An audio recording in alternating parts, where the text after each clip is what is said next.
प्रथम जिते जो एम्स को आसी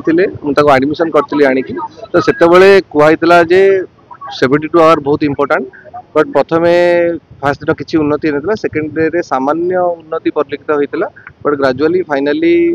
आज इवन आफ्टरनून पर्यटन तो ठीक ठाक थे सडनली इवनिंग रे डिटोरेट कले तो आम डाक्तर मैंने बहुत बहुत चेष्टा कले फाइनाली सेव कर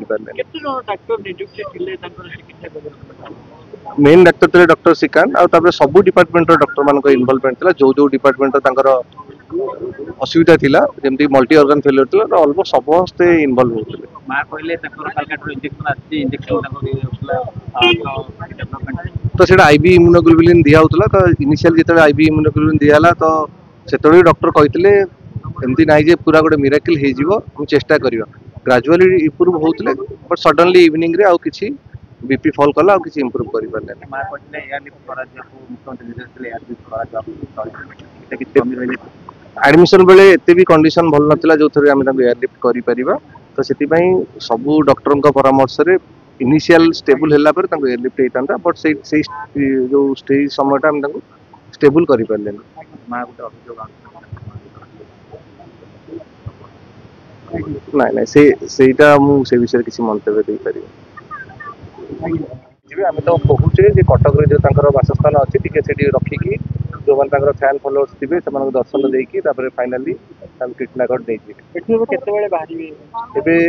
तांकर बॉडी बाहर लानी आस्ते आस्ते सेपटे रहुची सेठू आधा घंटा भीतर तांकर बॉडी बाहर जीवो आ से सर एठु प्रथमे कटक जीवो तापर आमे ताकू प्लान करछु जे प्रथमे कटक नै कि जीवा तांकर वासभवन ने किछ समय रखी फैन फॉलोअर्स माने के देखिला परे हम ताकू किटनागढ़ देबो सर तांको मां को एलिगेशन मोट आनुछन्ते वर्तमान किछ समय तळे एलिगेशन आनुछन्ते कोन रोज सेटा तो नॉर्मल तांको पर्सनल कथा एलिगेशन आनिबा जे पुओ को माने एते दिन देह खराब हैला परे मध्ये ताकू देखैलेनी सेटा तांकर पर्सनल कथा सेटा मुसे विषय नै तांको इन्फेक्शन हैला परे से प्रोग्राम करछन्ती तापर अधिक इन्फेक्शन हिंची तांकर सेमती सेति मै कि असुविधा आछि ना इन्फेक्शन ऑलरेडी 15 डेज लाइन तांकर चालीसी बॉडी फुल इन्फेक्शन थिला सेति पई बहुत हायर एंटीबायोटिक्स चलतिला लास्ट को ई सकाळे मध्ये आईवी इम्यूनोग्लोबुलिन चलला तथापि बॉडी रेस्पॉन्ड करलानी जेतिकी पारिबे हमर एम्स डाक्टर माने बहुत लागितिले सब विभाग डाक्टर मान लागितिले बट फाइनली आमे मृत्यु तो रोकी पारलेनी सेटा गोटे भलो दुखद घटना सर आपण तांको तो केते वर्ष होला जडित थिले केते वर्ष होला तांको चिकित्सा करथि मो तांको बहुत वर्ष इवन तांको मैरिज मध्ये सेते बेले मध्ये मैरिज रे बहुत हेल्प करथिली मो तांको तो सेबेटू मो तांको मैरिज पूर्वरु मैरिज टू तांकर सहित मोर कांटेक्ट अछि कौन चिकित्सा चलतिला सर पूर्वरु मध्ये तांकर केमति कोन स्वास्थ्य अवस्था थिला केबेटू एइबोली अवस्था थिला तांकर स्वास्थ्य अवस्था आरंभ रु आस्ते आस्ते डिटोरेट करतला लास्ट 2 to 3 इयर्स लाने ग्रेजुअली डिटोरेट करतला लास्ट 15 डेज हेले टी बेसी सीरियस हे गेले तो